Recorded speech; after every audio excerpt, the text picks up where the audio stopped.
hosted by Steve, Jenny, and his satanic assistant, Alex Houdini, both of whom can't go into churches without vomiting. Well, I know a lot of people, ask that question. Are you, Alex, are you really satanic? Yes. Really? Yeah. I've kind of wondered that myself over the years. I thought David was joking when he said that, but really? Well, I vomit every time I go to church. Just allergic to it, huh? Allergic to it.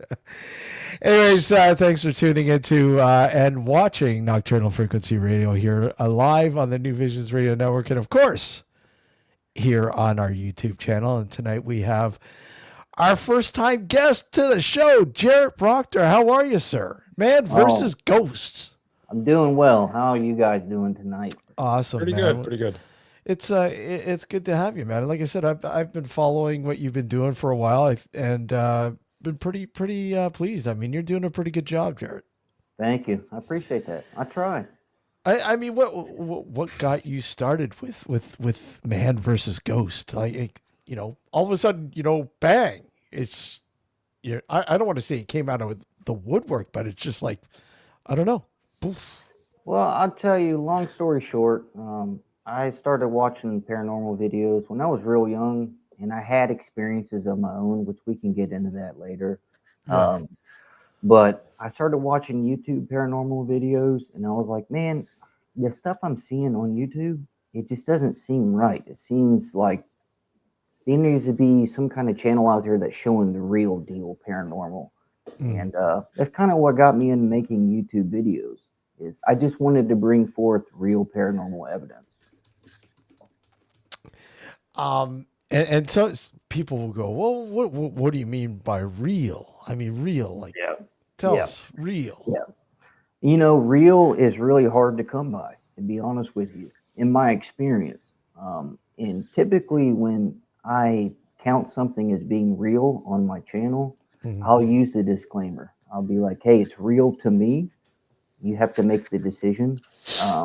But I really do feel like it's a rare thing for someone to capture real paranormal evidence. And what I mean by real is something you can't dispute as being,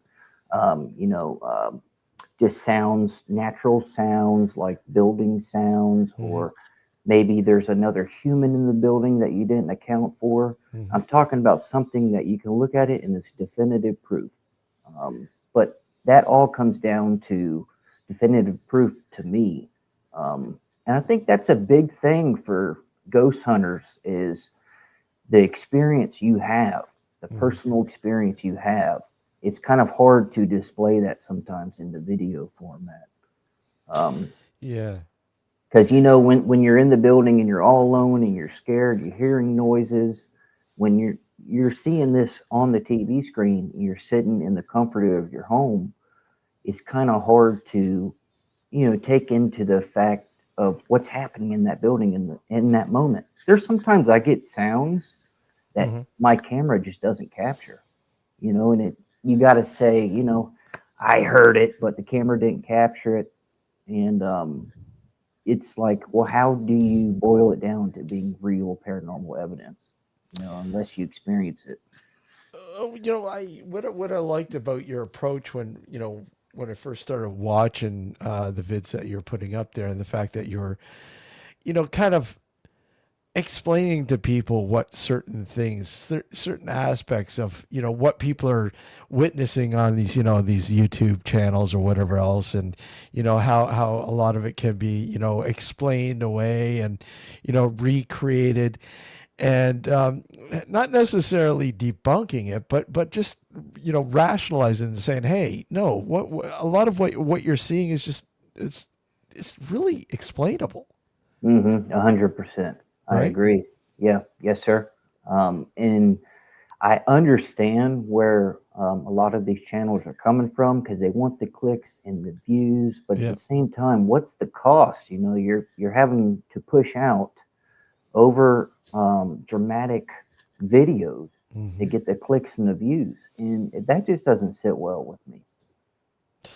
Yeah, I think that's quite a lot of people are like that, and yeah, I get what you're saying when that you want to show people the real deal, and it's kind of hard too showing the real deal because I mean people they don't want to sit around for that 3 or 4 or 5 6 hours that you're in a place in a location and not a whole lot's happening in between. A certain amount of you might get some odd little anomaly happen that it's like, oh wow, this is pretty cool. I love this. This could possibly be something here, right?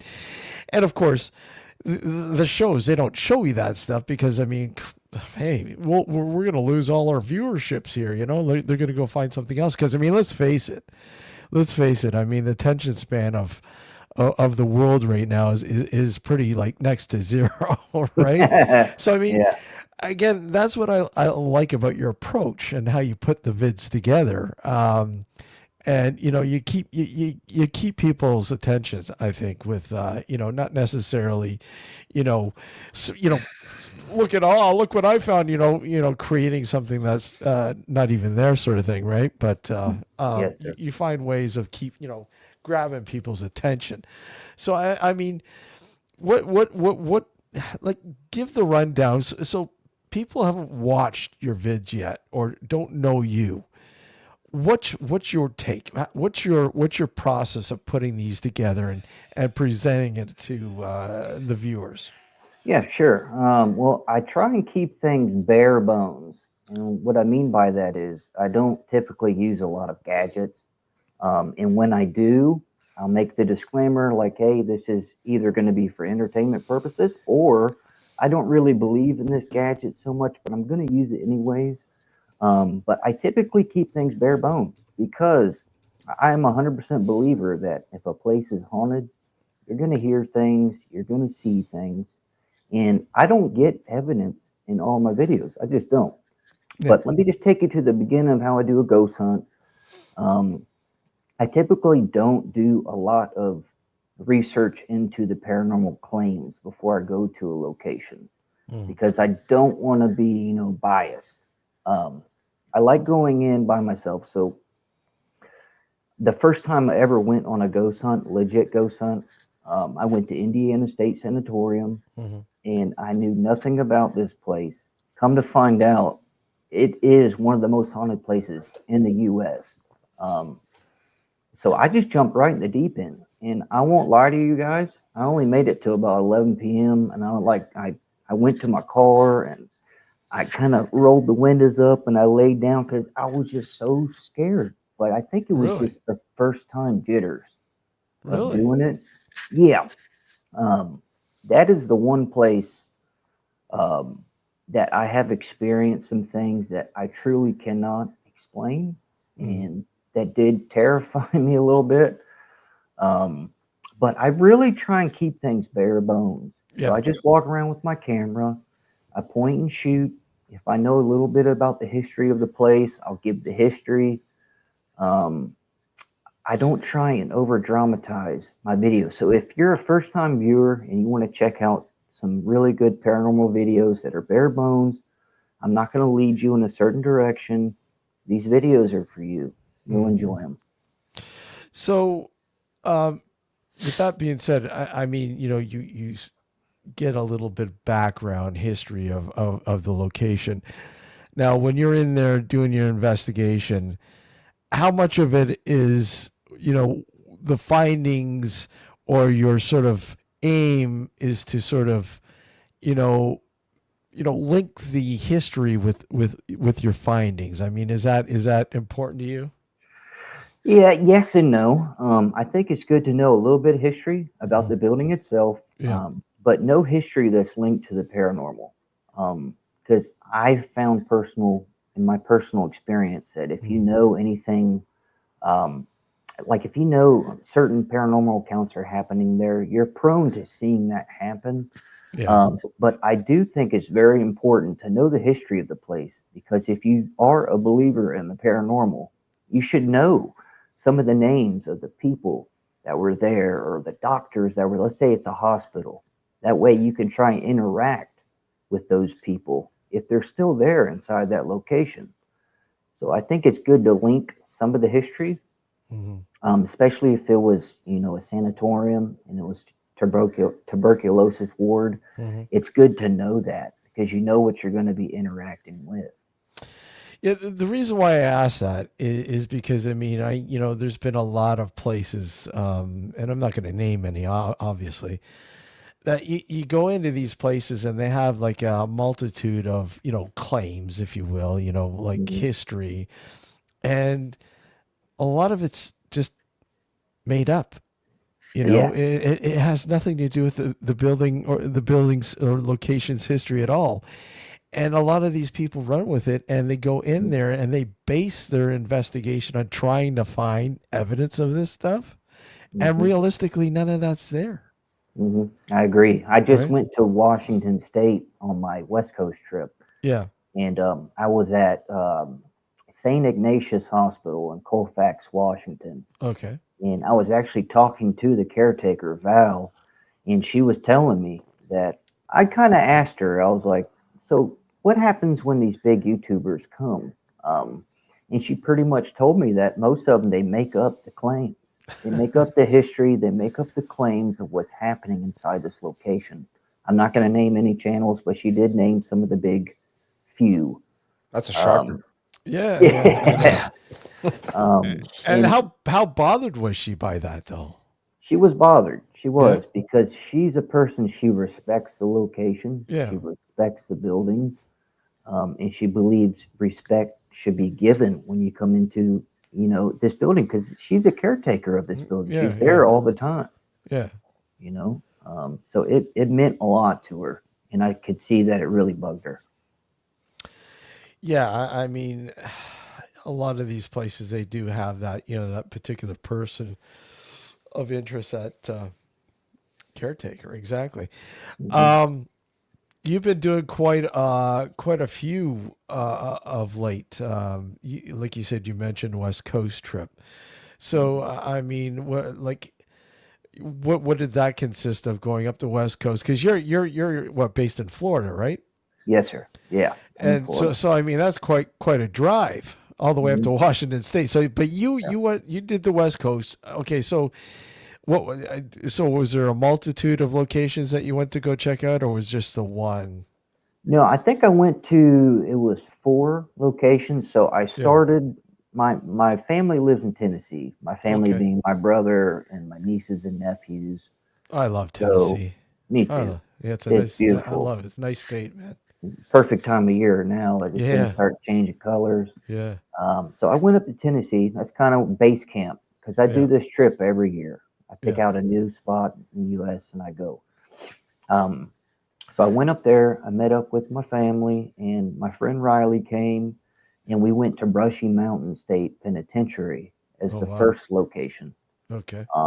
And that is one of the locations that I will say is haunted because I've experienced things there. So we started there, and then Riley left, and I went west. So I went into Arizona. I didn't go in any haunted locations there, but I did shoot up to Virginia City in Nevada. And I went to, well, actually, first I went to the Clown Motel because I wanted to disprove if it was haunted or not, because I feel like that's just kind of a place YouTubers go to make content. Yeah. And I didn't experience anything there. The cemetery outside was a little creepy. Yeah. For sure. I do remember watching the Clown Motel. Yeah. So in Tonopah, it's an old mining town, and the Clown Motel is kind of playing off the backs of that old history. And I talked to the owner, and even the owner said, he's like, I can't guarantee any kind of hauntings. And that was just his way of saying, I don't even think he thought it was haunted, to be honest with you. But when I went out to the cemetery was a little creepy. I did have some audio phenomena going on. I did hear some voices out in the cemetery when no one, This is Tonopah. So Yeah. after like 7 o'clock at night, the whole town shuts down. Yeah, There's yeah. no one outside. But anyways, didn't get any activity in the motel room, which I didn't think I would. But after that, I shot up to Virginia City and I went to the Mackey Mansion, Oh yeah. Yeah. which that place is amazing. If y'all want to check out a cool haunted location and meet a really cool caretaker, she'll show you videos of full-bodied apparitions. That'll blow your mind. I went there, and then the next spot I went to was in California. I did no, it wasn't Cali. I think it's when I went up to Washington State. That was the next spot I went to. I went to 4 locations on the trip. Nice. Yeah. So I'll do it again next year. It's always nice to be able to go to a whole bunch of different places in one road trip. I mean, For sure. most of the time that I've done it, gone on road trips, especially down there in the U.S., it's always been just to one major location, one location. But I do we have stopped into other locations, but nothing major. Need to do a road trip base. That'd be pretty cool doing more than one location, but. Boy, give me a good location. That's always a bonus. So, what about the East Coast? Have you done the East Coast? I've done quite a few locations on Yeah. the East Coast. Yeah. I've gone from Florida to Maine. Yeah. I've checked out Eastern State Oh Penitentiary, yeah, classic. Oh. Yeah. Ohio State Reformatory. So a few spots along the East Coast. There is one location in Virginia. I'm not going to give the name because it's I don't want to give it out because it's just going to get overrun. But Yeah. I'll just say it's a haunted location in Virginia. Yeah. It's nothing on YouTube. I will say I was going to go there at the end of this trip, and I just couldn't. I had to get home. The car kept breaking down. But that is going to be the next big location. And that place is creepy. Very, very creepy. Yeah. Yeah. That's it's always nice to find that under the radar. I prefer those locations. Always have throughout. Especially doing it as long as I have, it's increasingly harder though to find those locations. Yeah. Because like you said, once people find out, it's just like, it's like I said, when Waverly, I Waverly Hills Sanitarium, like, I mean, I think I went in, what was it, 2004 or 2007. I went to Waverly and, Did you have anything happen there? when we were there, nothing really nothing really to sort of speak of. But when we got back home and went through all the findings, all the data and everything else, some really weird, some really really cool stuff. I've heard that place is haunted. Yeah, again, but the sad thing about it is, it's the well, look at we used to call it the paranormal Disney World. Everybody wanted to go there, and but I'm not saying that I'm not saying it's not haunted. I'm sure, absolutely stuff is going on there. There's no doubt about that. But I think the best way to investigate that place is to privately investigate, like, not paid investigation. I mean, we lucked out. I knew people that worked under the people that owned it, so we didn't have to pay huge dollars like they charge, man. But you make a donation for the rebuild and whatever else that they want to do with it. But yeah, I mean, I think that's the best way to sort of carry out a proper investigation and to know you're able to sort of secure the location, because I mean that's a huge location, so Yeah. you never know who's going to be jumping into that place, at night. Mm-hmm. Well, especially if my experience, whenever Sam and Colby have just gone to a location, They have break-ins after break-ins. Yeah. When I was at Indiana State, Sam and Colby just went, and they had to install new security cameras everywhere Yeah. because people were just trying to get in, and it's young kids, you know.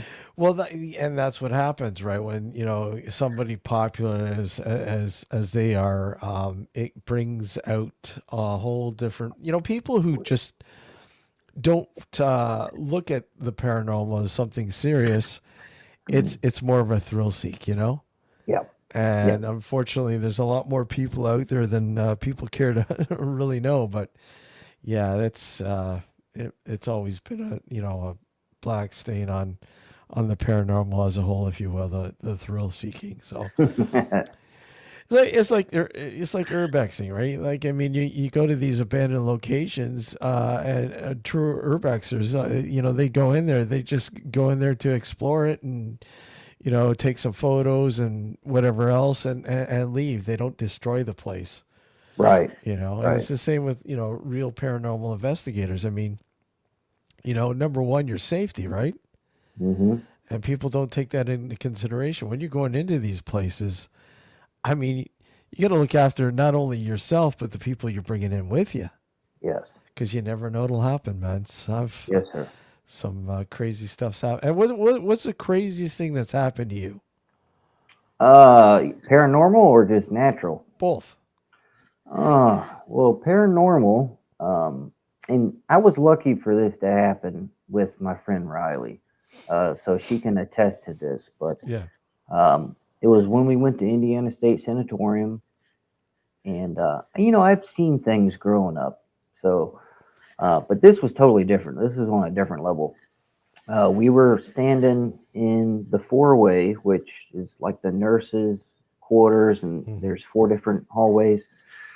And we're just happening to look down this hallway, and we saw this spider-like creature. It wasn't as big as a spider; it was as big as a person, kind of crawling like a spider, and it darted across the hallway. And we both looked at each other. We were like, "What the hell was that?" Mm-hmm. And it was just one of those moments where you got to ask yourself, you're like, did I just see that? Like, what the? So that has to be the craziest experience I've had so far investigating the paranormal. Yeah. I've had, crazy experiences too growing up, but that is the most recent that sticks out in my mind where I don't know if it was a cryptid. I don't know if it was a ghost. I don't know if it was the D word people don't like to say. I don't know, but it was scary, man. It was really scary. Yeah, that would be pretty freaky, witnessing something like that. That's for sure. Yeah, and it was so fast too, but it was slow enough to where you could make out that it was something. Um, what's crazy is if you go to certain locations like Trans Allegheny, which I have been, they have an account of what they call a crawler there, Yeah. and he's on the fourth floor. I think I've captured him on video, but sometimes they describe him as looking like a spider, an octopus, different, different kinds of creatures. Um, but I didn't know that until after I had went to Indiana State. So for me to see that at Indiana State and then hear about it when I went to Trans Allegheny, it was a little weird. So it makes me wonder: is there like a race of these things? Or are they around different parts of the world? What are they? Yeah. I don't know. That's that big question that we're all trying to answer. That is strange. That is very, very strange. I mean, what like when you sort of look at this as a whole and try to explain to somebody what's your explanation to somebody who's like, "Oh, what exactly is going on within the paranormal? What does it equate to? What do you think? What's your theory?" I think there is a spirit realm. It's very real. It's more real than what we see and what is tangible to our fingers. And I think the spirit realm there's a lot more questions than answers. And it's questions that we don't have answers to.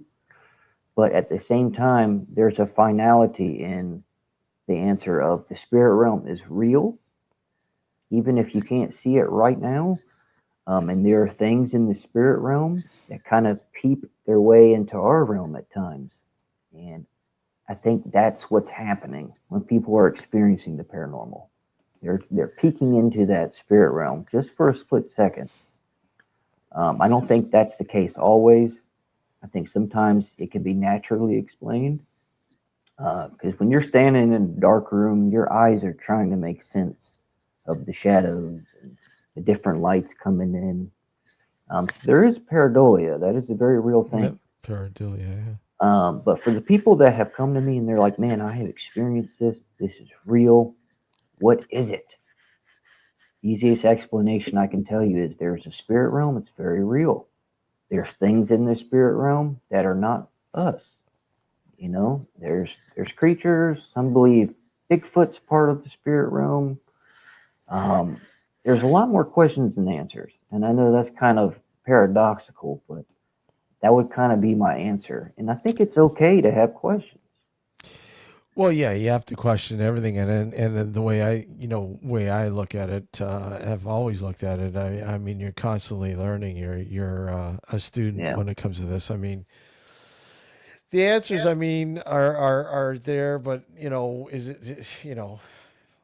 when are they going to be answered? That's the question. I mean, Yeah. when is science, going to sort of give us more information? I mean, we don't know, and but the thing is, the way I look at it is, it's only a matter of time before certain things are explained through science hmm that we consider paranormal, right? Well, I mean, I think the CIA has been coming out with documents describing. I think it was called like the Stargate program, or even MK Ultra with remote Yeah, viewing. They're coming out with documents that describe yeah, the spirit realm is very real. But yeah, when is science going to come in line with that?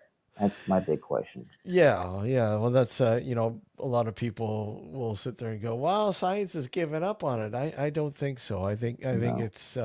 it's a constant thing. I mean, they may not be doing it, broadcasting what they're doing all the time, but there are people looking into certain questions hmm and theories that they've sort of formulated over the years, and it's only a matter of time, I think, before they start to make some headway on possible answers on that. I mean, what do you think, Alex?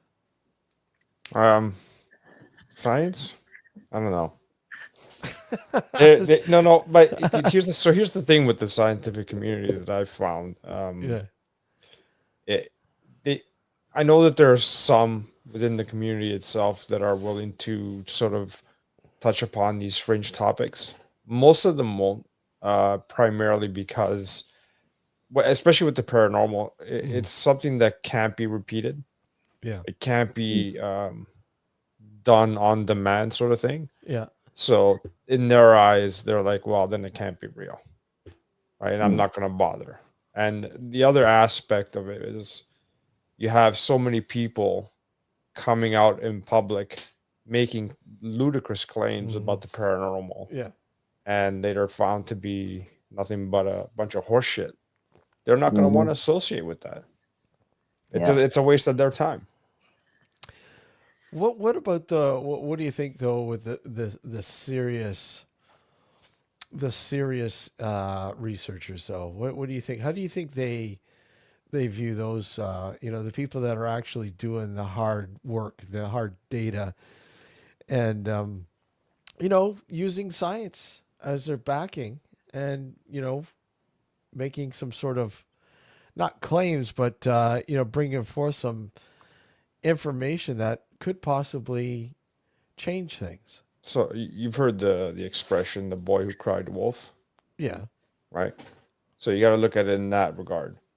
When you have so many claims throughout history that have been debunked, Hmm. have been proven that the individuals were being fraudulent Yeah. and misleading, after a point, the scientific community just will turn their head and saying, "Yeah, we're right, whatever," even if it's legitimate. Yeah. That's the problem. We basically, in this community, we basically shot ourselves in the foot by making these ridiculous claims that now they're just, unless you can come up with extremely irrefutable proof, which is going to be very hard to do, Yeah. they're not going to even bother entertaining it. What do you think about that, Jared? Well, I think the people who are serious researchers and they're out there, they're doing the hard work. I really think those are the unsung heroes, and I wish we could see more of that on YouTube. But as far as scientific data that points to the spiritual realm, wasn't there a study? I don't know when it happened, but it was back in the day where they tried to weigh the weight of a soul. Yeah, Yep. it was. So my question is, what are those 21 ounces? You know, is that evidence of us having a soul, or is that, I don't know. Maybe electricity has a weight. I mean, when we expire, all the electrical neurons firing, all the impulses through our nervous system, it just ceases. Right. But So do you think it would cease though? I mean, it's creating energy though. no, but once you're dead, it doesn't. No, but you've already created that energy. That energy's been dispersed. Could that possibly be your imprint? If one would call a soul. Right. Well, that's a different debate. Right. So with regards to that study, I'm just suggesting, and I'm not saying this is the case entirely, but I'm suggesting that once your energy dissipates and leaves you, regardless of whether it's your soul or not, I think that's what they're probably measuring, because it's a minuscule amount, but it's detectable. Jared, right? I have to warn you. By the way, Alex is a ghost eterned. Yeah. That's okay. That's good stuff, I'm man. just kidding. If ever you want someone to do a cleansing, don't bother. Just have me come over. He'll clear any house. Yeah. Well, my big question too with the scientific community is, how do you conduct an experiment, or how do you keep an experiment controlled in a way to actually measure spiritual data or record? You know, how do you do that? I don't know how you would, because there's always going to be someone to discredit it by explaining it away. You can't with the current methods that we're employing, right? I think part of the problem with the paranormal in general is that we're using tools that are not designed for the paranormal. I agree. And until we can devise some kind of tool that can accurately detect repeatedly activity, then it's like playing Russian roulette, right? You're not gonna you can go to a location a dozen times and catch absolutely nothing, and on the 13th time you catch something, right? Right. That's the problem with this sort of field. It's a huge hit and miss. Julie pointed out something that's relatively well. It's good. You know, we need a database with set protocols for different aspects of the paranormal. I think that's a great idea. But don't you, when a tool is created to capture data, don't you have to know what to look for that tool to capture it? So where's our starting point? Well, I mean, a lot of the tools that people employ do matter in terms of collecting data that they're made for, and that's what you use those tools for. It's, you know, like for EMF, EMF detectors are there to take base readings of the existing frequencies that it detects, and if there's any anomalies or so on and so on, that this is way off from, say, an hour ago when we came in here, then quite possibly maybe something, it warrants you to look at something else possibly, right? But the thing is, these tools aren't necessarily detecting ghosts, but they're detecting natural anomalies, and so therefore you can discount those and explain those away through these tools, Okay. right? Yeah. And a lot of people have that misconception that no, it's a ghost detector. No, Yeah, exactly. it's got, we haven't got a clue what a ghost is. I mean, we can theorize what a ghost is if it does exist, but I mean, we don't know for certain exactly what they are or what it is or whatever we're dealing with, other than it's something totally abnormal, Right. right? Right. Well, my thing too is when it comes to EMF, Yeah. is there a case study on that fact that ghosts emit EMF? Or that's kind of my question is where do we get the idea that ghosts emit EMF? Where does that come from? Well, I think go ahead. You want to go No, ahead, I was just going Alex? to say, if we are dealing, in fact, with what we assume is a ghost, and Yeah. it's an energy sort of, um, or composed of energy, it will disrupt the EMF field, Yeah. or But add don't to we, it rather. but don't we disperse our energy when we die? Well, but this is the problem. Like the problem is we don't know, right? Gotcha. We Yeah. don't know either way. I mean, these are all speculations. This is part of the problem with the paranormal field, in my eyes. We're going based on assumptions mostly. Mhm. So we're Right. assuming that ghosts emit energy, and therefore we can track it with an EMF reader. We're assuming that when we die, our soul, which is comprised of most of the energy, will leave our body. We don't really know that. Mhm. Right. We're just assuming that. We're going based on age-old belief, right? Hmm. We're never going to get beyond that, unfortunately, if we keep It's going back to those sort of original ideas and not Yeah. try to think outside the box. And I mean, it's not, Jared. I don't want you to get the thought that we're totally debunking or saying that there's no paranormal. I mean, it does exist. It's there. It's just, if anything, a lot of what's being said and experienced and so on and so on can be very much explained.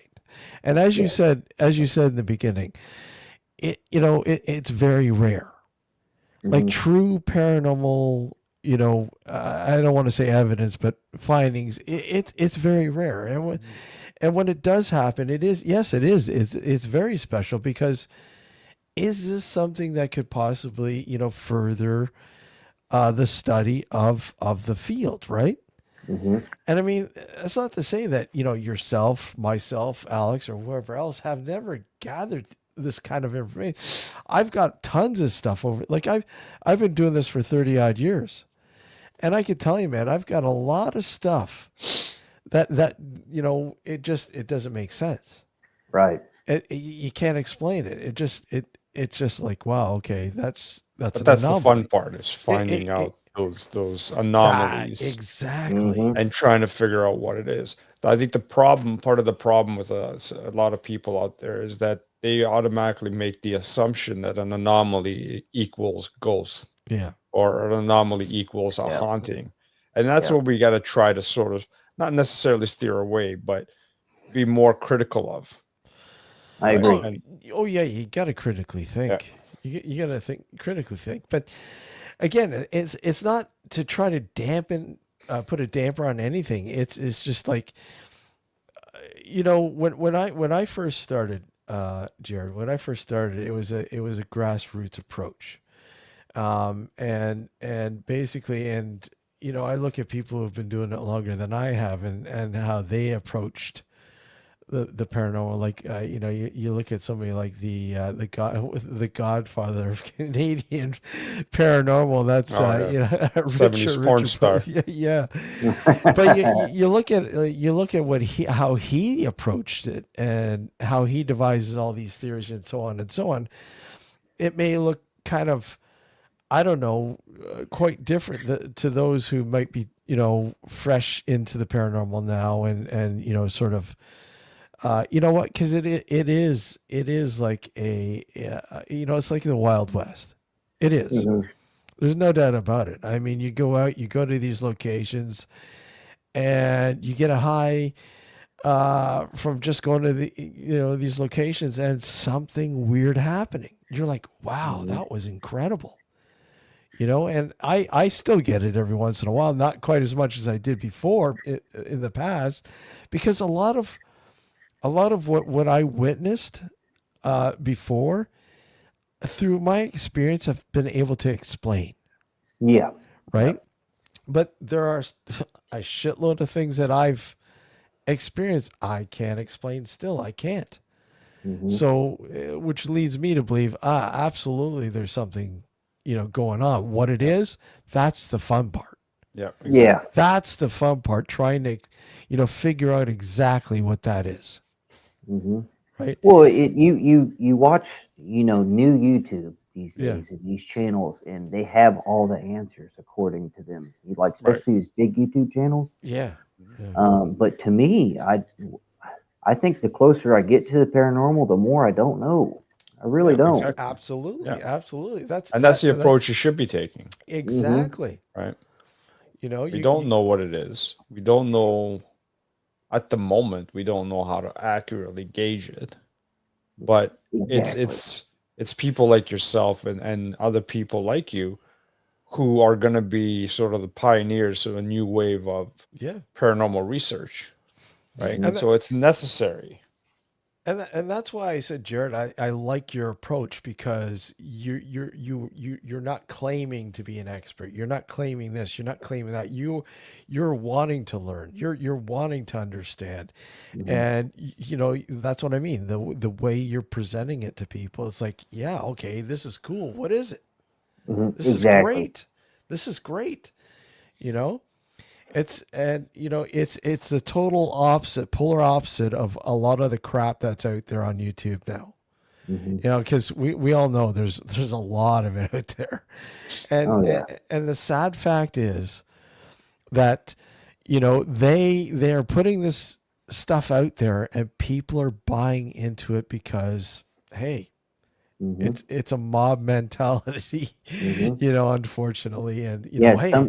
Sometimes I go on to the videos and I look at the comment section just to see what people are saying about the video. Yeah. And you're right, Steve. People are just 100% bought into it. Oh, absolutely.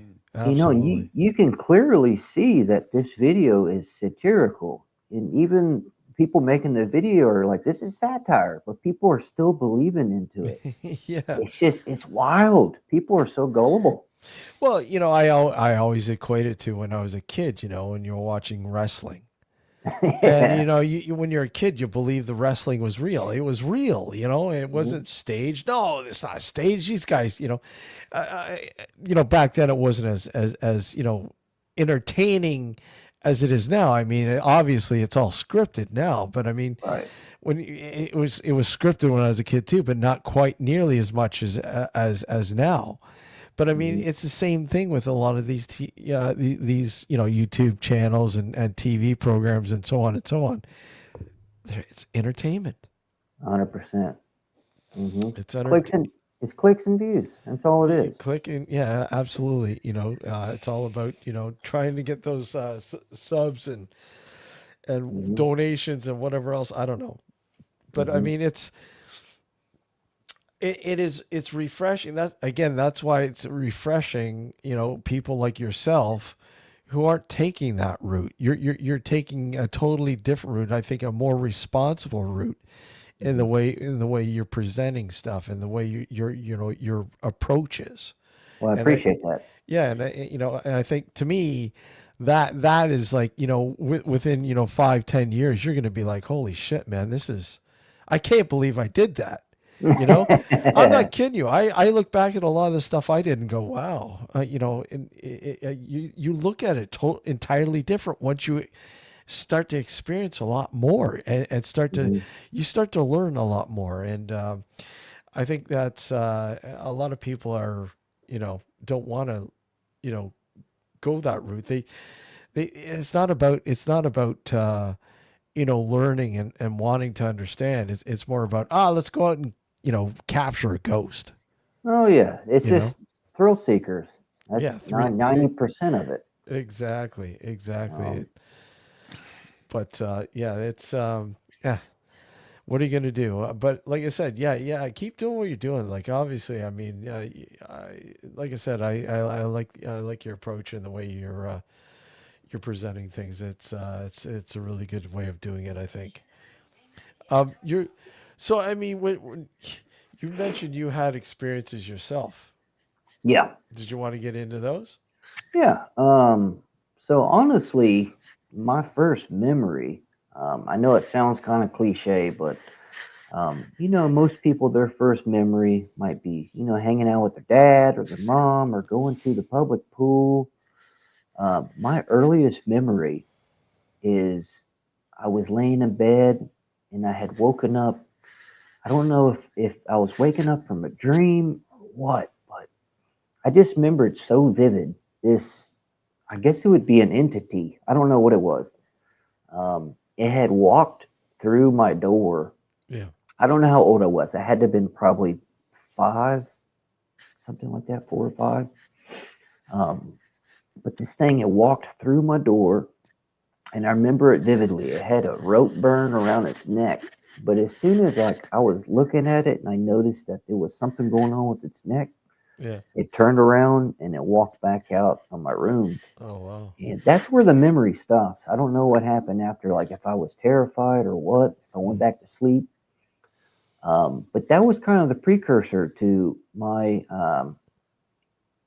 I guess, the desire to want to know what the heck that was. You know, Yeah. I grew up in the church, so my grandfather was a pastor. I went to a Uh-huh. Christian school, so I'm a believer in Jesus. I love Yeah. Jesus, Hmm. um, but I also have this inherent need to be drawn to the paranormal. And I know that can be conflicting ideas for people who are Christians, but honestly, I think they go hand in hand. Well, I mean, you look at the Bible, right? I mean, Yeah. you look at it, spirits are continuously mentioned. Oh, the Bible is a very supernatural book. Yeah. And I think this isn't just for believers. I think everyone needs to understand that we live in a very supernatural world, even if you can't see it with your own eyes.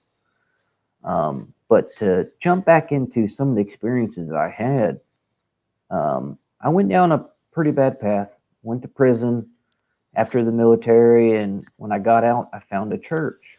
So Well, I sir, started, thank you for your service. By the oh, way, thank right? you, thank you. Um, so after I got out of prison, I had to find a church. I had to get back on the right path.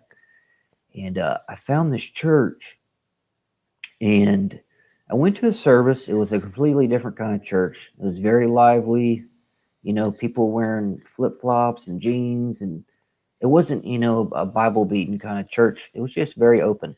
Yep. Anyways, I met a guy in this church, and I'm sitting down it wasn't pews, it was just chairs, but he said something to me that was just odd.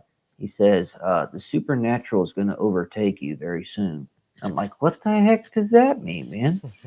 So that night, I go back home. I'm living with my mom, and I go and I sit down on my bed, just kind of reeling over, what happened that night at church. And it was a good night. Um, but from my bed, looking into the kitchen, you could see the microwave. And on the microwave, there was green numbers to let you know what time it was. And as soon as I realized I couldn't see the numbers on the microwave, this thing appeared because I was focusing on it. Okay. And it was this darker than dark. Like it, let's just say it's dark in the kitchen. This thing was darker than the Yeah. dark. And as soon as I realized there was something there, it moved. And as it moved, it looked like it had some kind of like trench coat trailing behind it as it moved. And my immediate reaction was to run after it and be like, in the name of Jesus, get out. I didn't know what it was, but um, ever since that moment that I had seen something in the kitchen of my mom's place, I've experienced things, shadows and voices and things you just can't explain. I even thought maybe I had some kind of mental condition for a little bit. Yeah. Um, but all of these things that have happened, I'll do one more experience.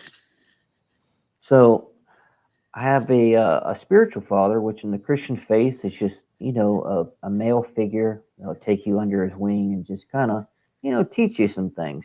Yeah. So my spiritual father, Jonathan, we're at the church of the school that I went to, and he's just talking to us. I'm sitting in the back pew, and in front, all the way in the front, my friend's mom sitting there, and I see this man sitting next to her, and I realize, wait a second, that man isn't part of our group. And as soon as I was thinking this, he turned around and he looked at me, all the way around, and it was this old man. He just looked real pale, and his skin was it just looked old, but he had a suit on. And as soon as I'm looking at this thing, I'm like, what the heck?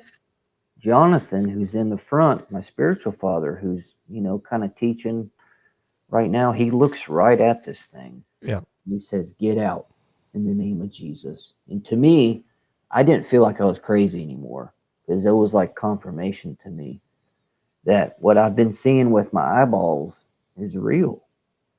And that's what really, really piqued my interest in the paranormal, to really start figuring out, okay, I have questions.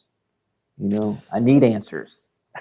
Yeah, well, yeah, I think a lot. I think we're all like that in one way or another. We're all wanting to know exactly where this goes, and and what it's all about. And I mean, is it the answer to that question when you kind of move on to the next sort of Yeah. realm, if you will? Is that when you get the answer? Oh, this is what it is. Holy crap! We don't know, but that I think that's obviously for the time being, trying to figure it out on this mortal coil that we call everyday life. Yeah, I mean, why not, right?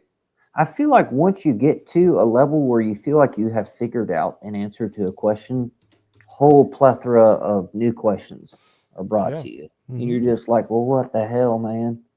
Like you're starting all over again.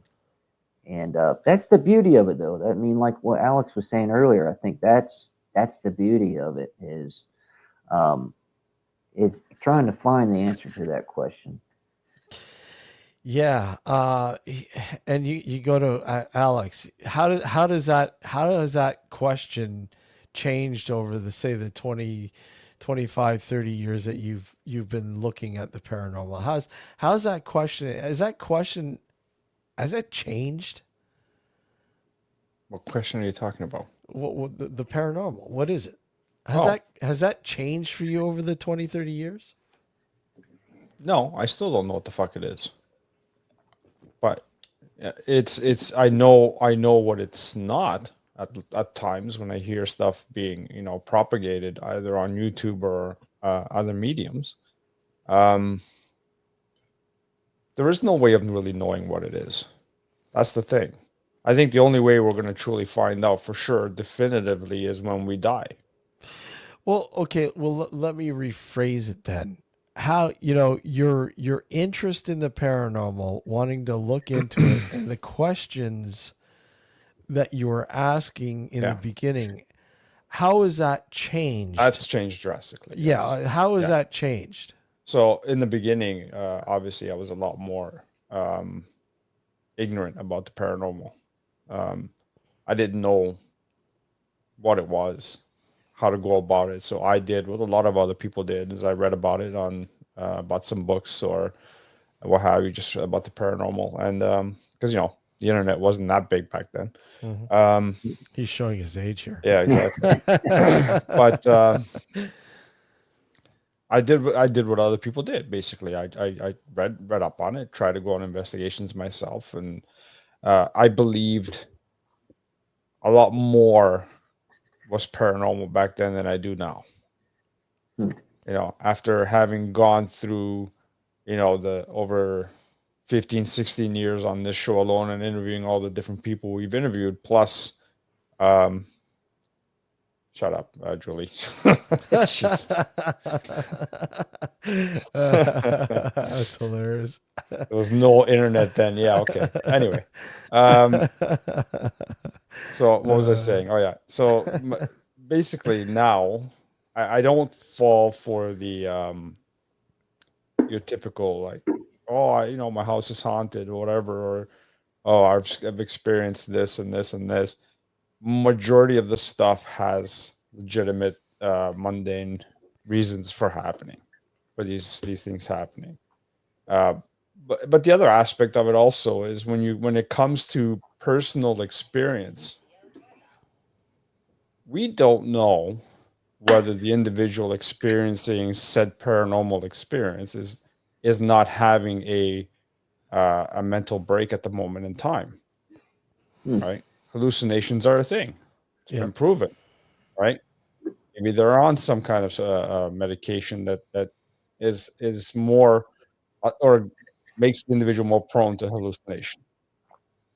Suggestibility also under those conditions really impacts the person's ability to differentiate between what's real and what's not. I can't take a person's personal experience to heart. I'll hear them out, but I'm not going to say, "Oh yeah, you know what? You've had a paranormal experience." I can't. Not in good faith. I can't do that. Yeah, it's tough. I mean, it's hard. It is really hard. The more you invest in this, Jared, the more time you invest in this. I don't want to say the more vain you become, but the more you learn, and the more you learn, the more you say, "Wow, okay." And then when you're dealing with people who approach you and say, I have my house is, haunted. I need you to come out and check it out. Well, how do you mean it's haunted? Well, I have this, and this happening, and and then I've got some pictures. I'll send you, and then they'll send you pictures, and all the pictures that they send you are nothing but orbs. Yeah, it's like, how do you say to the people without sounding the wrong way with them that what you've captured is very explainable and not paranormal at all. And a lot of the times the people don't want to hear it. They don't want to hear it, or it's like, you go in and say, okay, we'll investigate your place, but are you willing to hear out what we find or what we don't find? And many will say in the beginning, yes, absolutely. Tell it to me like it is. Okay. Well, your house isn't haunted. No, I don't believe you. I don't believe you. I'm going to call somebody else. No, then fine. Go ahead. That by all means, by all means. I feel like most people, they do have their minds made up. Yeah. Oh yeah. But at the same time, when it comes to the orb situation, I'm typically pretty blunt. Yeah. I don't sugarcoat it. I'm like, it's 99.9% dust. Absolutely. Or something in the environment that's creating. Yeah, absolutely. And most people, when that has been said to them, they're like, "Oh, I didn't even think about that." It's just something so easy. Yeah, absolutely. And again, it's something that you can it's something that you can explain away, and most rational people that you deal with will say, "Oh, well, thank you for explaining that to me. I always wondered about it, but now that I know, thank you." Exactly. And that's that. Believe it or not, you're helping that particular homeowner or whatever who's seeking that help, even if it's just a little bit. That's helping them a bit. Yes, sir. Maybe understanding the situation. But anyways, we're going to take a short break here. When we come back, we're going to talk more with Jarred of Man vs. Ghost. Link, obviously, to his YouTube channel is in the show description page. And please go subscribe to Man vs. Ghost, man. I'm telling you, go in and check out his stuff. Some great stuff. Love his stuff. Don't go anywhere. You're watching and listening to Nocturnal Frequency Radio here on the New Visions Radio Network. And of course, here on our YouTube channel. We'll be right back. Don't go anywhere.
Good evening. I'm Richard Palmisano, the founder of the Searcher Group. It's a paranormal company, the oldest in Canada. I founded it in 1979, which not only makes me old, but makes me doing paranormal research and field work for just under 45 years now. I am also an author, researcher, and lecturer on the paranormal. I've written 6 books now. And I really really enjoy coming on with Steve and Alex on Nocturnal Frequency Radio, as well as listening to the shows, because there's a lot of interesting guests there. I like it, looking at this stuff, because it opens your mind to other options and other alternative thoughts. There's always time to learn new things. So I hope you join us and come and see Nocturnal Frequency Radio. Thank you. So let me ask you, what makes for good radio? My 5 favorite songs all day long. Play it again. No. As many commercials as physically possible. What? No, why would that be good? Great music, great talk shows, no commercials. Precisely. New Visions Radio gives you no commercials, no nonsense, just the best new music and the best talk all day long, 24/7, 365. NewVisionsRadio.com. Hey guys, Kristen here, host of the Paranormal Girl podcast, a bingeable exploration and deep dive education about the paranormal for the skeptical believer. Some of my past season topics have included shadow people, Mandela effect, demons, and UFOs. Currently, I am tackling Bigfoot. I have been sharing this journey with my audience since early 2021, and I have learned a lot these last few years. It's truly a mysterious world out there beyond our perceptions, and reality is just not what it seems.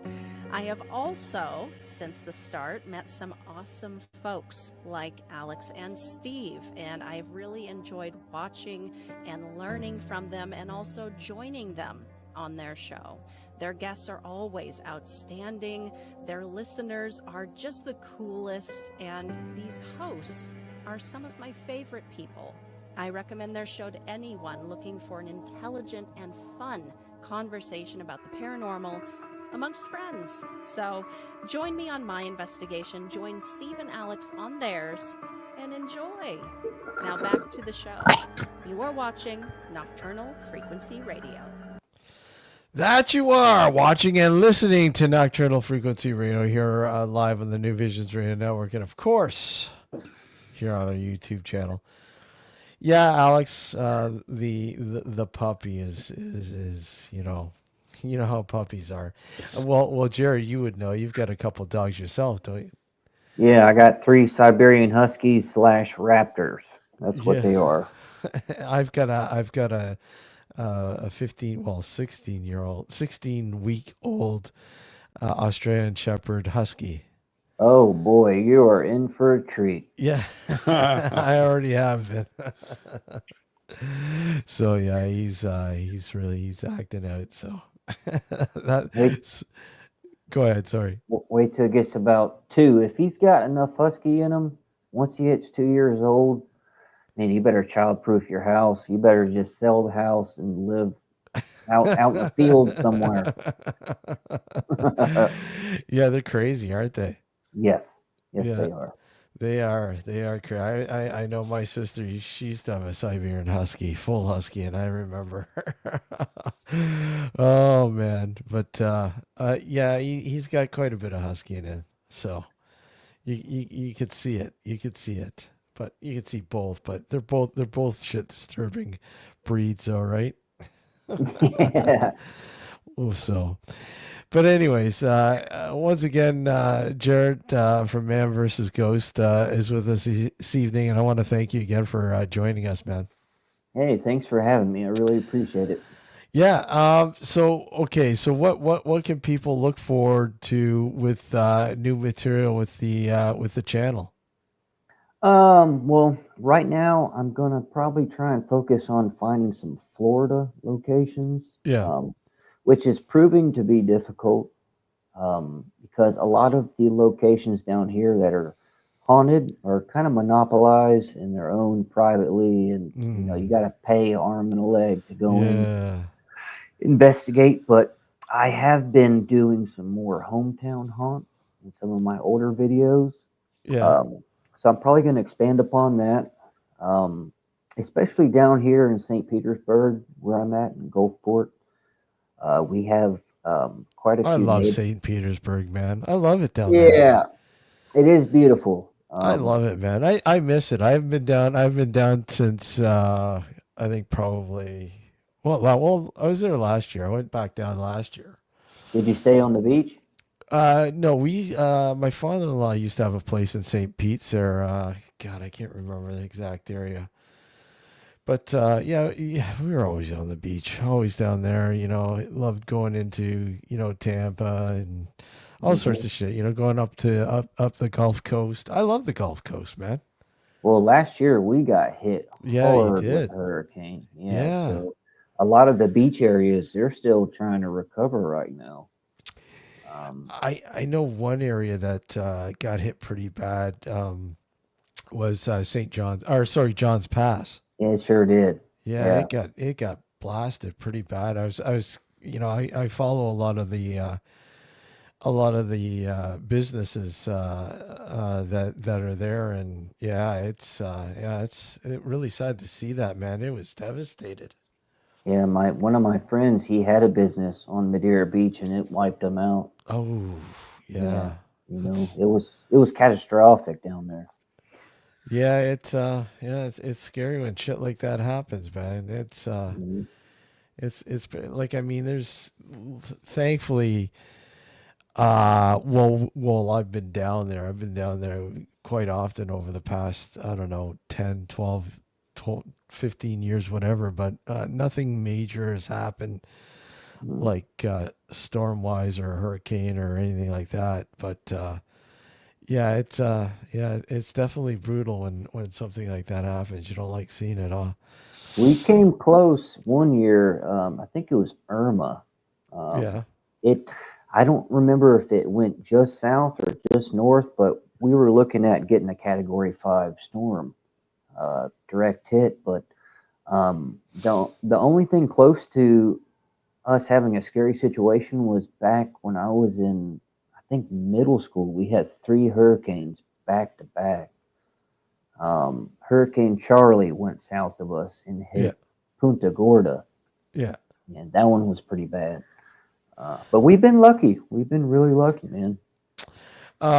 Yeah, and you look at a lot. Well, it's hard to tell, man. I mean, it doesn't matter what coast you are in Florida. Obviously, if you're on the Atlantic coast or the Gulf Coast, but you're gonna get hit either coast, man. It doesn't matter with the way they come in sometimes. But going back to local haunts, what about St. Augustine Lighthouse and St. Augustine? I mean, that's a pretty historical sort of place. I've looked into that. I think they do. It's called like Dark of the Moon tour or something like that. But I believe it's only 2 hours that you get. Oh, really? Which is fine. But I typically like to spend a little bit longer in a location. Well, yeah. But that whole area, that town, St. Augustine, there are a few locations you can investigate. There's a jail there, a lighthouse. But like I said, I think they're only like 2 hours for all those locations. Wow. So I kind of like finding old forts or things off the beaten path and kind of doing my own investigation. I completely hear you on that. I would prefer that as well. And when you look at it, there's a lot of history down there, man, in Florida. It's old. There's some pretty old historical places down there.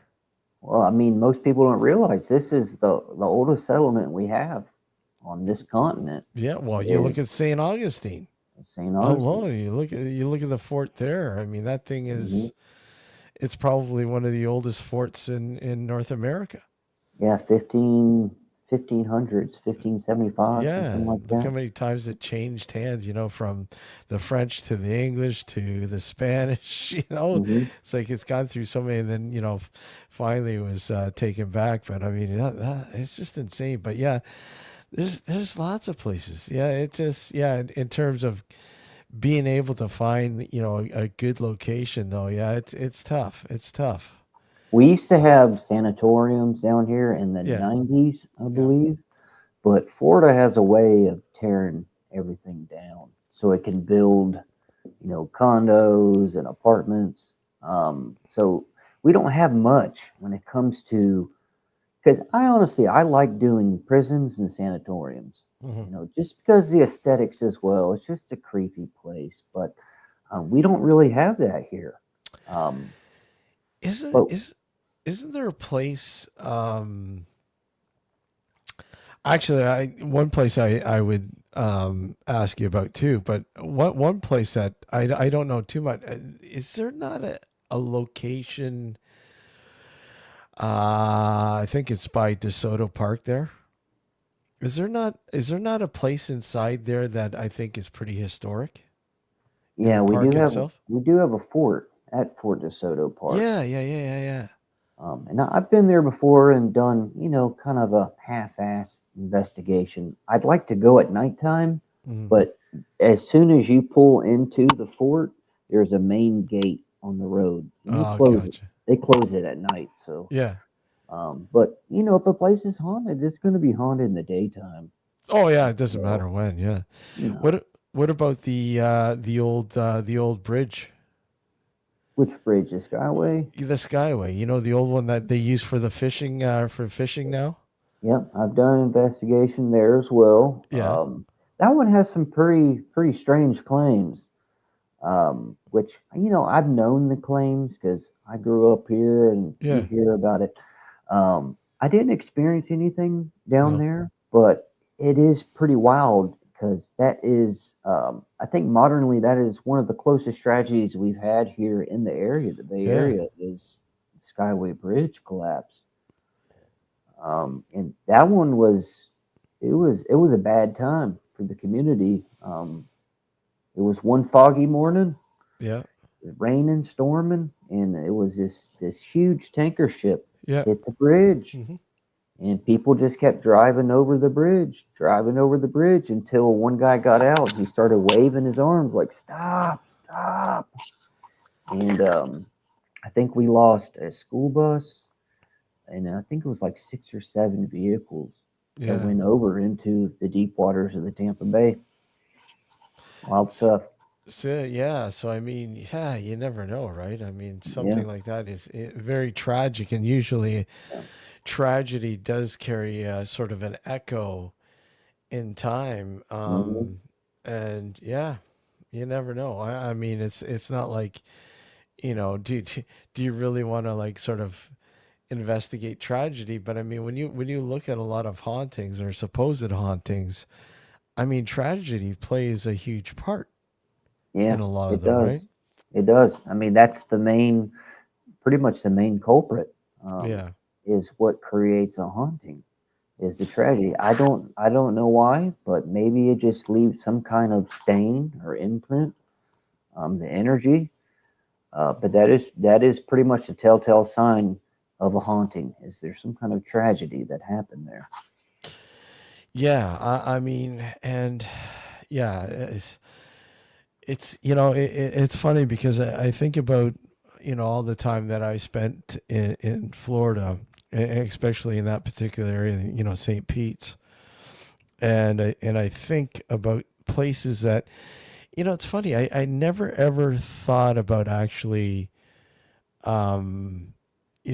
investigating. I didn't really. I guess I probably didn't really have a lot of time either to investigate.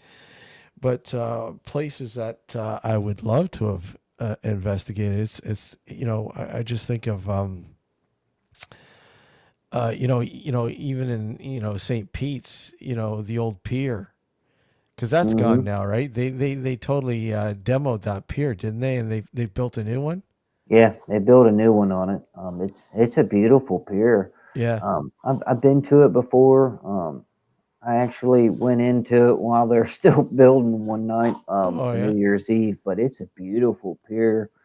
Got a lot of cool shops and this cool art installation of these lights and this net that kind of floats in the air. It's a beautiful area.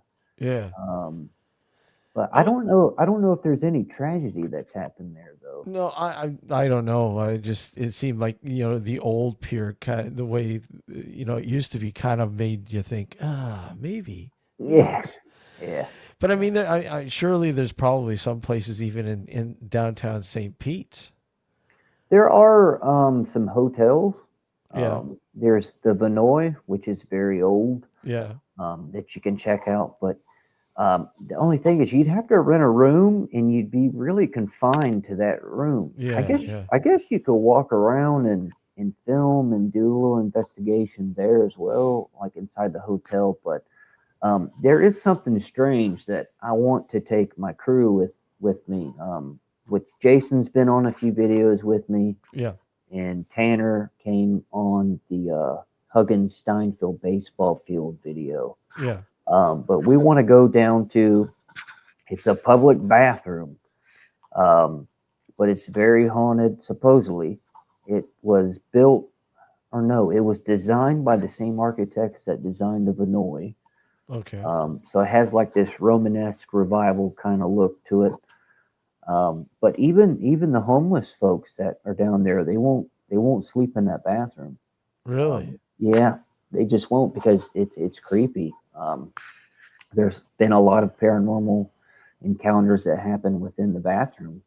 I think it's the female side. So I'm not really sure how we're going to gain access to that. It'd be kind of strange sitting outside the bathroom with video cameras and ghost hunting equipment, people walking by like, what the hell are they doing?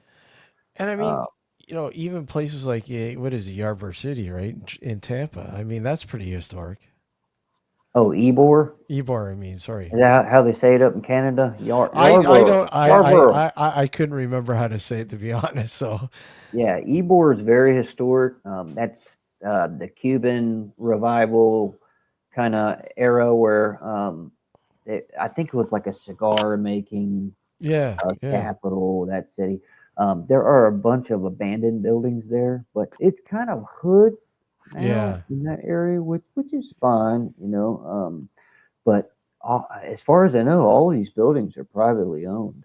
Yeah. And, you can't really contact the owner and gain access because it's just these corporations that own these buildings, but it's a very cool city, very old. Yeah. Oh yeah. Oh, absolutely. It loved wandering around there, man. If there's anybody on this chat that knows some haunted places in St. Pete, let me know. I'd like to check them out. Yeah, I mean, I used to be in contact with somebody who was living down in the St. Pete's area. She had an investigative group. They were, I think they were in Apollo, I believe. Okay. And they would do a lot of locations down there. I mean, I could talk to her and maybe she could suggest some places that you could possibly check out as well. Yeah. I mean, yeah. That'd be great. I can definitely ask her and see what she has to say about it. Mm-hmm. Because I remember they were going all over the place. I think there was like I want to say there was a theater. I know that there was a theater that they used to go check out as well. Yeah, might have been the Tampa Theater. It could have been the Tampa Theater. I don't know. Because they typically do, I think it's around Halloween time, they'll start doing some ghost hunts and special screenings of horror flicks at the theater. But I've been there. It's a very old theater. It's got some creepy vibes to it. But I know it'd be great to investigate there. I know they're generally, like I've investigated a couple theaters, and generally I think they're pretty intrigued when you make contact with them.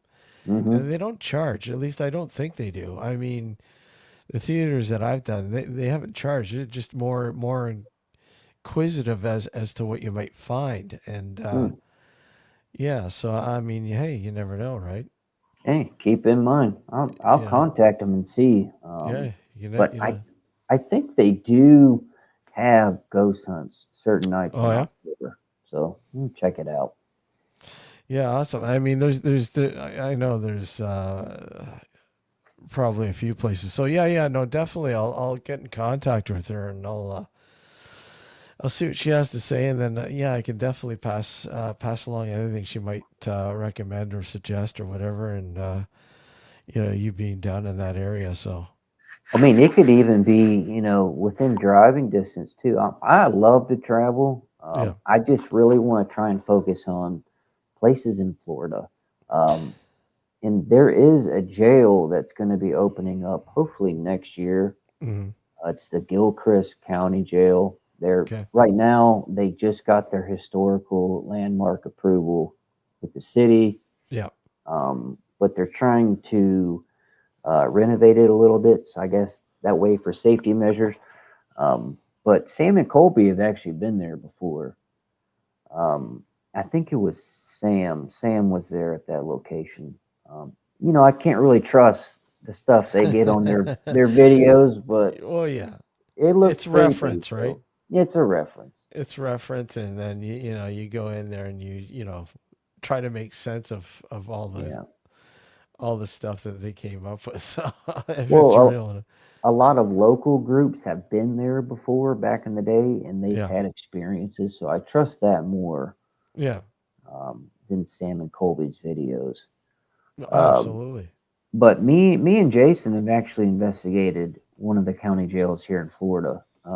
yeah, We didn't really have any activity, but we plan to go back in the wintertime when it cools down. yeah, Yeah, we want to sleep inside the jail. It's just the jail. There's no AC in Florida.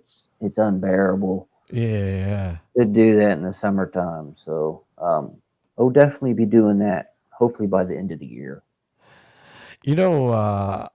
I think a cool place too, if anything, because I know I remember there being a few places that are pretty historic, and of course the history in this area too is pretty, like, goes back quite a ways, and that's in Tarpon Springs. Oh yeah.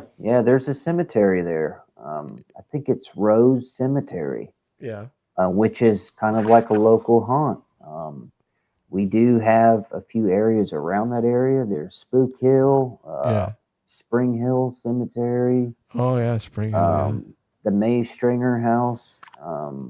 There's a few spots up there, but the May Stringer House, I think they're either been booked up or they just don't have any dates available And to what go there. they do they charge like a ludicrous amount, or is it pretty reasonable? No, it's actually reasonable. I believe for 6 hours, it's like $100. That's not too bad. No, it ain't bad at all. And they also have like a museum there, which would be kind of cool to check out as well. Well, yeah, you get more history, right? Yeah, I believe it was like a hospital in the Civil War for the Confederates, if I remember correctly. Really? Well, that's Yeah, cool. yeah. So if tragedy holds true to leaving an imprint, that's very tragic Well, location. definitely, yeah. Very Mhm. tragic time. Very tragic time. Okay, so where else? Is there anywhere else like in the U.S. that you'd like to go check out? Oh yeah, there's quite a few. Virginia is on my mind. Uh, Definitely going to be going up there to that location I was talking about earlier, Yeah. and then I also want to check out St. Albans Sanatorium while I'm Oh, in Virginia, yeah. because it seems like every video I watch on that place, it's just crazy. Um, so I'd like to go and just see for myself Yep. and maybe just kind of show people the other side of the paranormal, the real side where it's mostly quiet. That's, see, I hate to keep harping on, these other channels, but when you watch these videos, it's all gadget driven. Every Absolutely, yeah. every piece of evidence they have is from a phone app, or it's from this gadget saying this, or this gadget's beeping. And I just want to show people that if you really go hunting for ghosts or for any kind of paranormal activity, most of the time it's very quiet. It's very quiet. I remember back in the day, cell phones. No, turn it off and leave them at the door, sort of thing. You want Exactly. to do a proper investigation. Yeah, now it's part of the everyday investigation, Well, yeah, with the according to apps. YouTube. the apps. And look, I used to use the apps in the very beginning because Yeah. I actually thought they were real. Yeah. And then I think I started watching Beardo Get Scared, which he's, you know, a Yep. debunker, and Yep. he really opened my eyes, man. And it Well, just I don't trust him. yeah, well, you know, Beardo and you know, a few others, they show you that, you know, what these, you know, the false positives that a lot of these apps have, you know, and the false data that they collect. And, you know, there's always something within the phone itself that kind of, you know, influences the data that it collects. So, I mean, can you trust it? No, and you know what's crazy is I think it was either Beardo. It was one of those channels. It was either the Shape or Beardo. But he showed that on the app. What the heck is that one called? Necrometer, Necrometer, or something like that. Okay. But the first build of that program, that app, you could actually type in the words you want it to say, like in the database.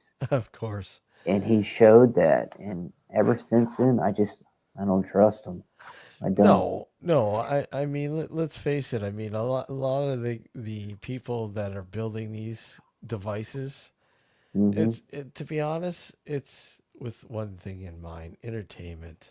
Exactly. Entertainment. Exactly. You know, this is built the way it's built simply because, you know what?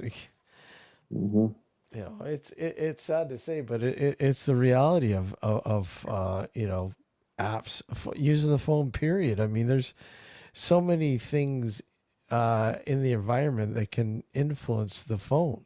You know, so I think honestly, on 99% of the issues with the paranormal would be solved if just that little disclaimer was put at the beginning of the video for entertainment purposes only.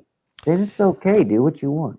well, I think a lot of them do have it. They do state they're for entertainment purposes only, are meant for entertainment only. But I think people just choose to ignore that anyways. Yeah, I've seen that too. Right, which is, what are you going to do? It is with it. It is what it is, and you know, unfortunately, you know, I don't encourage people, or I don't, you know, I don't recommend people use these apps if they want to really know what's going on.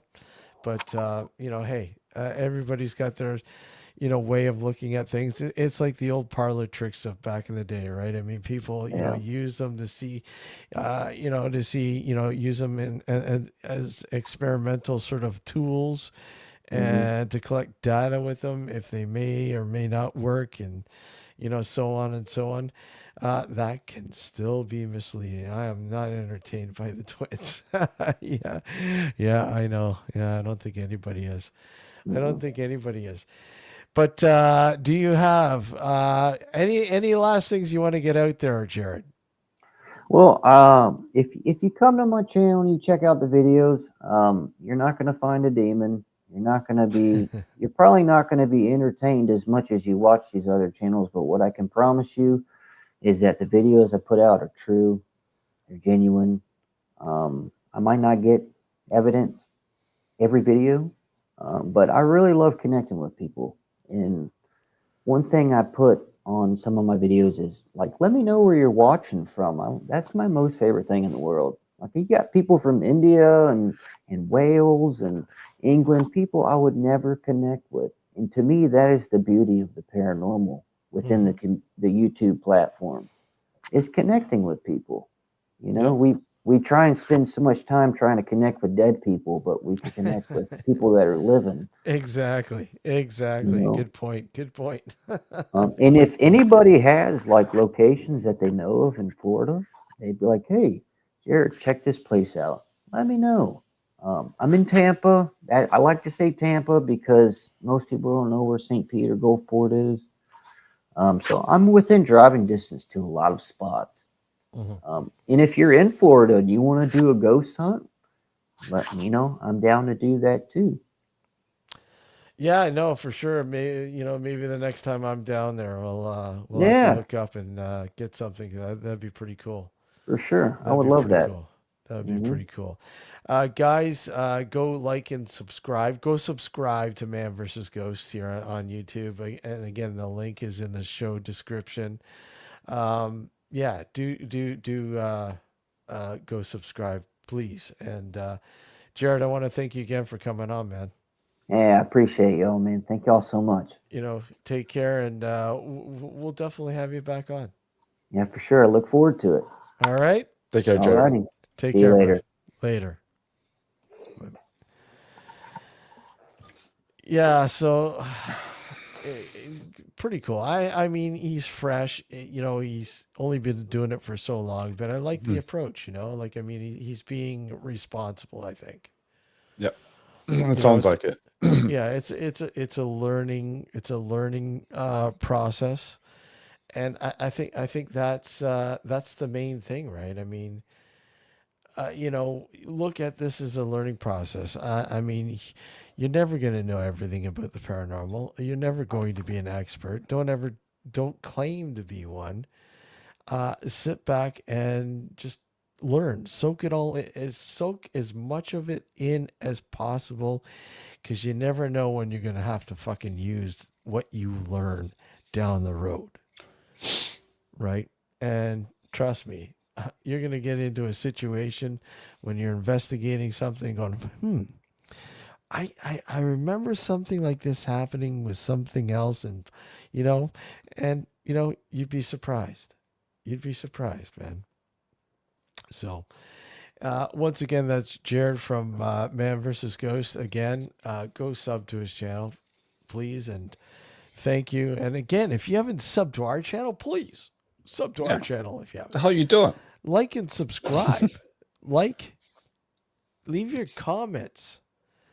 People are just too bashful, man. Leave your comments in the comment section. You have to leave comments, even if it's just saying hello. Yeah, if it's saying hello, you guys suck. Who cares? Whatever. Get a different barber. Get a different barber. Yeah. Hey, I got this barber I can recommend if you need a new haircut. Yeah. Oh, way ahead of you, buddy. So what's new, man? Nothing. There we go. There we go. Another one for the records. Another one for the records. There we go. So, are you in the fall mode now? Are you in there? Is it leeching in? Slowly starting to leech in. Yeah, I mean, today I was kind of in the mood. I went down to Port Dalhousie. A barber for what? To shave our balls. Yeah. The Alex we know and love, yeah. We went to Port Dalhousie, man. I love that place, man. It's a nice little place. And where's that? It's St. Catharines. Okay. But it's right on the lake, right? Right. Beautiful place, man. Beautiful place. And actually went into this brewery in an old building. This building was probably original to Port Dalhousie. Okay. Right? And Deloise. Am I saying it right? No, Port Deloise. Port Deloise. Sorry. I've never even heard of the place, so for all I know, you're saying it right. Dude, man, it's in St. Catharines, right on the lake. Yeah. There's a beach there and everything, man. It's a beautiful little place. Nice. Yeah, beautiful little place, and lots of history. Lots of history there. A lot of buildings, very historical buildings. Like I said, this brewery I was in, it's like very old. Probably probably mid 1800s at least. But all of the brickwork is still original. Oh yeah. Nice. Oh yeah, it's chipping away, man. It's chipping away, and you got to remember that area too. Was a part of the war. The English and the Americans when War of 1812. Yeah, the War of 1812. I mean, down in that area, all in that area, it was a part of it. It was a part of it. So I'm not sure if that saw, I wouldn't doubt it though if it did, because it's right down there in the heart of, not Niagara on the lake, but a bit further down, but still, a part of that whole area, part and parcel with the War of 1812. Because I mean, you got to figure, it made its way all the way up to Stony Creek and or Battlefield Park, right? Right. Where the British staved off the Americans. So I mean, during that war. So They made all the way to Fort York, didn't they? They made it to Fort York, but pretty much they were pretty much that was because I think they made it on the water, right to Fort York. But when they came up from New York State, they made their way all the way up. They advanced all the way up to Stony Creek, which is just on the other side of Hamilton, and Battlefield Park, where Battlefield Park is essentially Canada's Gettysburg. That's where a lot of the battles were going on, even though it wasn't a civil war. Well, it was kind of a civil war, but not really a civil war. But it's basically considered, Canada's version of Gettysburg. And it's a crazy place, man. I remember going there and investigating one night early in the morning. Actually, I think it was like midnight, 1 o'clock in the morning, and it was quiet. And some really weird shit going on, man. I mean, there's obviously, people, saying that they see soldiers in the field, ghosts of soldiers in the field at night in the mist. You get all sorts of tales of all that. And then you have the battlefield house, right? The actual house where Joseph Brant and the English, were defending against the American soldiers, right? Mm. So it's definitely a unique place. I'd love to do a proper investigation of that. Actually, I really would. But it's tough. It's tough because it's such a vast area. Yeah. And plus, it's crown. Is it crown land? Yeah. Or is it the province? I think it's provincial. Mm. Yeah, it's either way. It's not going to be easy if it's government owned. No, I mean it's not like it's impossible. We've done government owned land before, so I mean it depends on who you talk to, right? I mean, people that work there might say, "Oh yeah, okay, no problem." It's like we just want to come in here. Okay, sure, no problem. But for the most part, yeah, I don't know if they've had. I'm sure they've had many requests, but I know a lot of times people just go in there and just do their own little thing, anyways. Yeah, like smoke a joint. Yeah, I'm seeing ghosts. I definitely see ghosts, man. Yeah, yeah, see a couple of them. Yeah. So next week's show we have our good friend Richard Palmisano and Peter Rowe joining us. There you go. To talk about their new book, The Complete Hand Guide. Complete Hand Guide to the Paranormal, I think it's called, isn't it? I think something to that extent. Yeah. So they're going to the 70s and the 80s porn stars kind of joining us next week. Yeah, so they're going to come on to talk about that more. And you guys know Richard. Richard's been on the show millions of times. Yeah, he's a fixture here. There's a reason why we call him the 70s porn guy. I think we shamed him into shaving off his stash. Yeah, we're growing now. Well, I always remember that picture I got of. Do you remember during? I think it was during COVID. During the he posted this picture. I forget what it was, and I think it was Rambo on a motorcycle stealing toilet paper. Oh, and then I superimposed Richard's face into it. Right? You did, or he did? Yeah, no, I did. Oh, okay. He absolutely fucking loved it, man. Nice. So the name of the book is The Complete Paranormal Investigation Handbook. Handbook, yeah, that's it. Yeah. So they're going to be on to chat about that. So looking forward to that. Yes. And then the following week, which is, let's see here. Let me get it. Which is October 12th. October 12th, we're having our dark discussions. Ooh. So, James, there you go. You're asking the question, I think, on Discord. I caught it there a few minutes ago. So, October the 12th, if you're free, we would love you to join us for the round table, for the dark discussions into the paranormal. And we will get more people involved, obviously, but James, you're more than welcome to join us for it. And that's going on October 12th. The 26th is going to be our Halloween special show. It's same time, 9 p.m. Eastern Standard Time. This time till 11 p.m. Eastern Standard Time. A Halloween show. So we're looking for stories. I know a few people have already, handed in some stories. So great. Thank you. We appreciate it.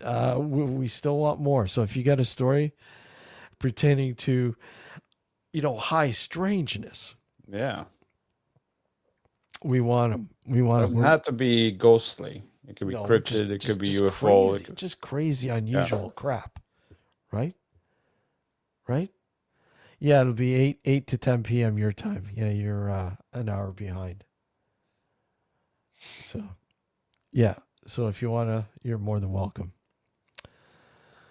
You're more than welcome. And again, I will send you a reminder just in case, just to let you know, maybe on Discord, to let you know the details and so on and so on. But that's October 12th. Let's see. And then better late than never. Yeah. And then the 19th we have open so far.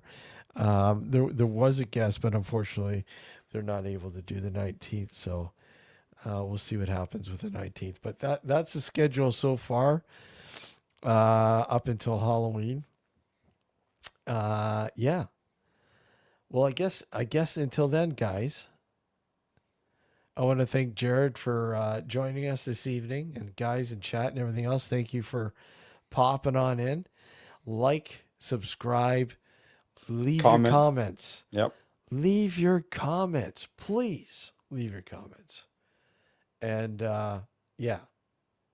Until next Sunday night, guys. Take care, everyone, and we'll see you then. Later. Night, everyone. Night.